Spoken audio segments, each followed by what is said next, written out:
একটা নতুন রেসিপি নিয়ে হাজির হয়ে গেছি। এঁচোড় আলু দিয়ে একটা তরকারি করবো, মশলা না কষেই করবো। দেখুন কি কি মশলা দিচ্ছি।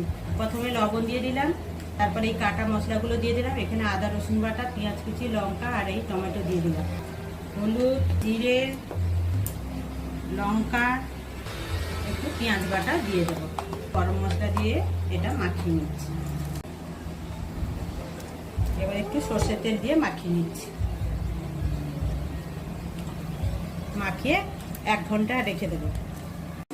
এই যে মাখিয়ে রেখেছিলাম, একবারে কড়াই একটু তেল দিয়ে দিয়েছি, দিয়ে একবারে দিয়ে বসিয়ে একটু জল দেবো না। এটা এর যে টমেটো দেওয়া আছে, মশলা দেওয়া আছে, এই মশলাতেই হয়ে যাবে। আমি ঢাকা দিয়ে দিচ্ছি। এই যে আমাদের তরকারি হয়ে গেছে, এবার নামিয়ে নেব। এবার দেখুন সব আলু কি সুন্দর সিদ্ধ হয়ে গেছে,